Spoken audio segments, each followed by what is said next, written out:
Hello, I'm Tony Howdergy, and I'm a licensed marriage family therapist, and I will be teaching you all about aging and mental health this summer.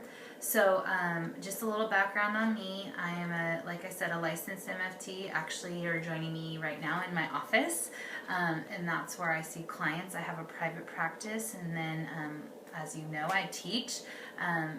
So I just wanted to give you that little bit of background. So if you have any questions about any of those kinds of things, please don't hesitate to ask. I really look forward to being with you this whole summer and guiding you through aging and mental health. This is a great field to get into if you really enjoy working with old people, but and I don't know if that was actually politically correct, so I apologize if I offended anyone. But if you like to work with different populations, even the elderly, there is room for you in this market to do that. There is a strong need, and as we go through these chapters, you'll see how the growing population of the elderly is increasing, and there's needs, and we as a community need to help out with that. Anyhow, I want you just to be mindful in your syllabus. This is a 16-week course. You will just have to view the lectures in full. That's the one thing I ask of you. So when you do comment in discussion board, please let me know that you've watched the lecture. And then please respond to the discussion boards. In the syllabus, it has the layout of all the assignments that are due. One of the things that you guys need to do is to come up with a topic for your treatment presentation. You can do your treatment presentation, whether it be a PowerPoint slide or you can do a video, it's up to you. But I do need to know what you're presenting on, so you can please feel free to email me what your topic is, and then you will have that prepared when the topic comes up in the book. And that's what the treatment planner book is for. To help find your topic. Anyhow, and like I said, if you have any questions, please don't hesitate to ask. As we get started, we're looking at chapter 1 of, let me get the book for you. Oh, it's right here. Sorry. Chapter 1 of Aging the Individual and Society. And as you know, this is a 2-unit course, so if you thought otherwise, now you know for sure. This is the book we'll be going through. In the Blackboard, you will have a PowerPoint. It is very lengthy. It's 36 slides. I won't be going through all 36 slides, but it may be helpful for you in review of the chapter, in review of what I'm going to be discussing. I will highlight some things that I think are important, but that might just give you further information if you so choose. But just so you know, it is quite a bit, so not to be alarmed. So hopefully what I discuss with you, and then through reading and looking at that, you will feel very knowledgeable in this area. I'm going to read from you. I'm not necessarily trying to look down at my phone, but I'm going to read from you from Scripture. Ecclesiastes chapter 12, verses 1 through 8. And it says, "Remember also your Creator in the days of your youth, before the evil days come and the years draw near, when you will say, I have no delight in them. Before the sun and the light and the moon and the stars are darkened, and clouds return after the rain, and the day that the watchmen of the house tremble, and the mighty men stoop, the grinding ones stand idle, because they are few, and those who look through windows grow dim, and the doors on the street are shut, as the sound of the grinding mill is low. And one will arise at the sound of the bird, and all the daughter's song will sing softly. Furthermore, men are afraid of a high place, and terrors on the road. The almond tree blossoms, the grasshopper drags himself along, and the caperberry is ineffective. For man goes to his eternal home, while mourners go about in the street. Remember him before the silver cord is broken and the golden bowl is crushed. The pitcher by the well is shattered, and the wheel at the cistern is crushed. Then the dust will return to the earth as it was, and the spirit will return to God who gave it. Vanity of vanity, says the preacher, all is vanity." The reason I read you this is because growing old is not fun. And even in Scripture, it talks about that in Ecclesiastes, and that's what that passage was about, the difficulties of growing old. And that's a lot of what we're going to be talking about, and in the context of how it relates to counseling. So I just wanted to kind of share that with you, that Scripture is relevant and it does talk about that, the aging process and how it is difficult. And that's what you'll see when you're dealing with a lot of people who are in an area or in a part of their life where their bodies are starting to change, they're getting older, things are declining. It brings about some problems. As we look into aging, the specific study of it is gerontology, which is the study of getting older, which you may have known that. And like I said, there's a whole field of psychology. If you're interested and you really enjoy working with that population, you could really encounter that. There's clearly a loss due to getting older. So your chronological number of years is getting higher, which then causes you to age. So there's aging in that sense. There's a biological sense of aging, which reduces the efficiency of your organ system. So like meaning certain things start to shut down, whether you have health-related problems, you just genetically are predispositioned to certain problems. There's things working against you biologically. There's physiological changes, meaning mentally, cognitive changes, memory, personality, mental functioning, not being able to keep up with things as much. And some of you may be like, oh, that's me already. That starts happening. That affects people. There's social changes. So some people, culturally speaking, how they're perceived in their culture changes as they get older. How they're viewed in their family changes as they get older, and that affects them socially. Their friend groups change due to some of these factors, whether it's physiological, psychological, biological. Those kinds of things affect your social community, whether it means you have to move or whatever. There's a lot of factors that take place in the aging process. Some people have different meanings to what it means to get older. It can be looked at as a good thing. It can be looked at as a negative thing. Some people are very indifferent to it. But how you view aging affects how you're overall going to behave. And that can be seen even in our culture. If we look back, in the book it talks about looking back even to the time of when the Puritans were, present, and how elders were treated then. And then you look now, everybody wants to look young. You watch the Academy Awards, and people who are in their 80s try to look like they're in their 20s. It's negative to some degree to get older or to look older or to act older, and that can be hard because people can feel very dismissed once they hit a certain age.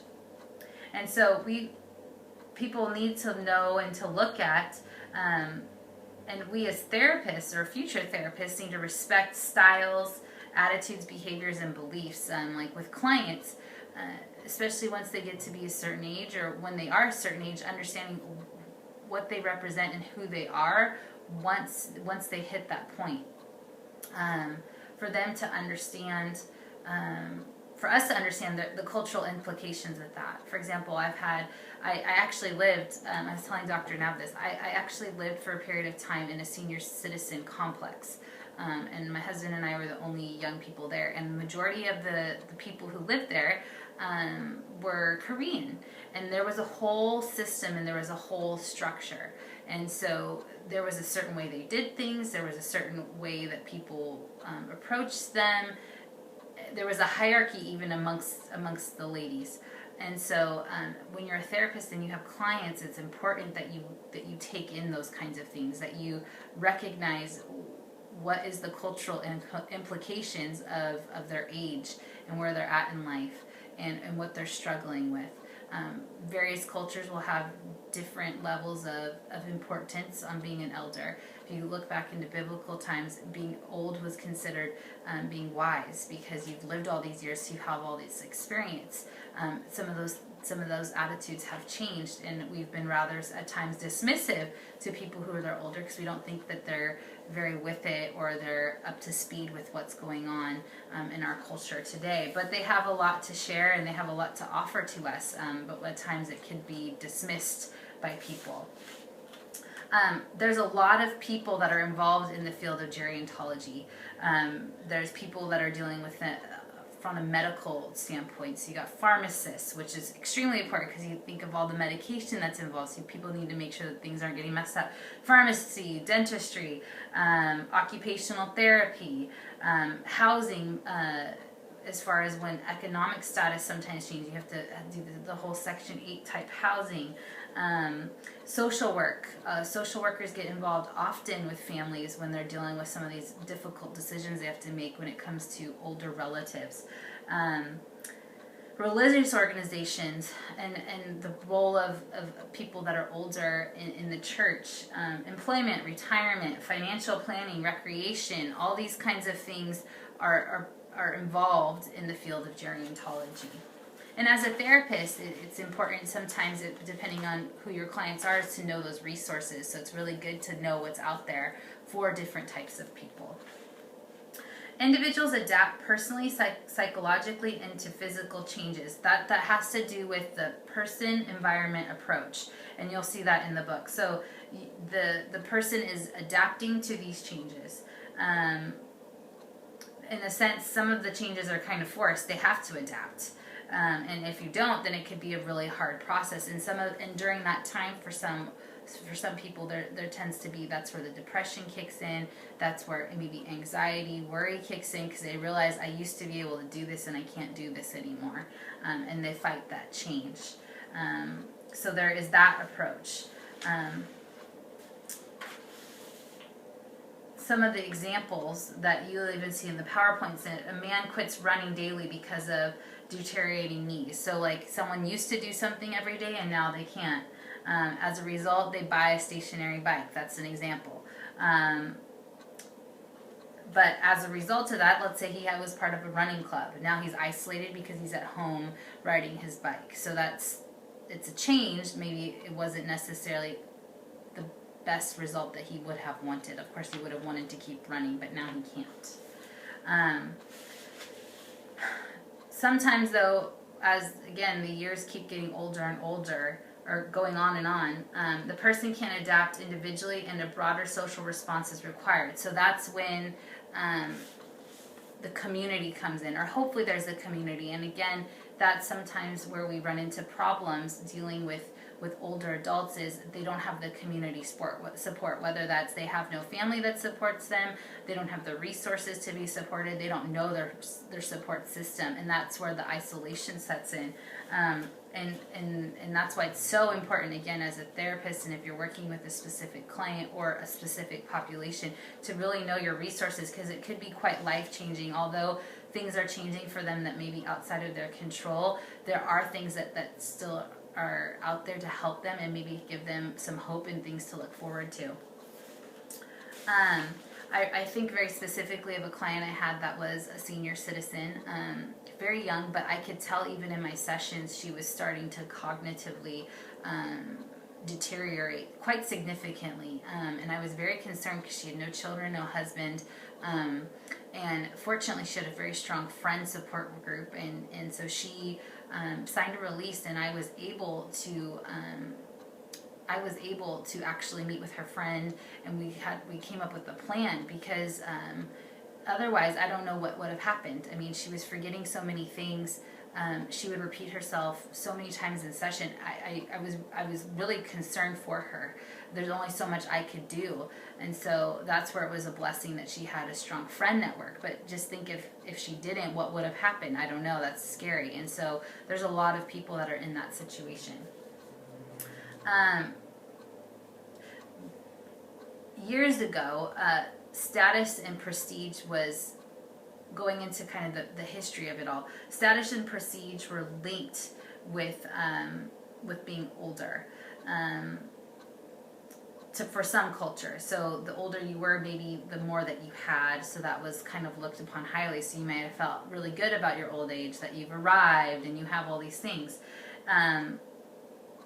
For others, it was in other cultures, it was looked at like you got old, you were decrepit, you weren't really useful anymore, you weren't able to be of service, and I think, like I said, now as we look, yes, we have a lot of things set in place to help with ageism, but the reality is if a person's 75, they probably don't look 30. So although there's laws, you can't ask a person's age to discriminate, there still is probably discrimination, and that does limit people sometimes on what they can do because they can't change the fact that they may look older, and that may make an employer less apt to hire someone. But right now in our society, we have the baby boomers, and they're all getting older. And in their book, and even in the slides, there's a ton of graphs where you can look at the different, what's going on with aging right now in the United States, which may change some things for us. We might have to accommodate and be more open to older people being in the workforce, or be more open to community changes to help the elderly and to help the older people, because there's going to be a huge surplus of a certain age group of people, and we're going to have to accommodate that. And that might change the status of how we view older people in our culture,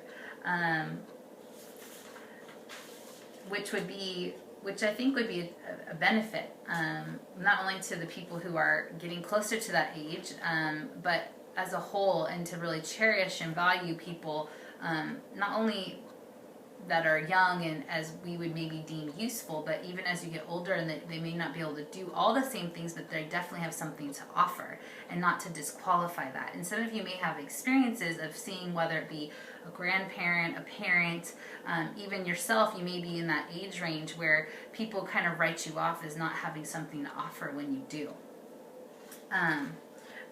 I think our society is growing very much in wanting to correct injustice, and wants equality, and wants things to be done in a way that is right. And so with this growing population of older people, we may start to see even more of that in our everyday workforce. So I know you guys have a discussion board, and some of it is going to be about your opinion. It's going to be about commenting on some things that you saw in the text. So like I said, if you have questions, please don't hesitate to email me. I'm sure as these videos go on, you'll see them get better and better, hopefully. It's a new experience for me, recording myself. But I will say with the discussion board, please, look at the rubric on as far as how you're supposed to respond and what you're supposed to do, so you can get the most points possible. I don't accept late work, so please do things in a manner that is timely, and I will respond to you as timely as I can. If you send me an email, I check my email daily, so I will respond to you as quickly as I can. And like I said, just try to find a topic to either do a PowerPoint presentation or a video presentation on, and there's more detail as far as what that project will look like in your syllabus, and I look forward to continuing to guide you through this course. So have a great Monday. Thank you. Have a good night.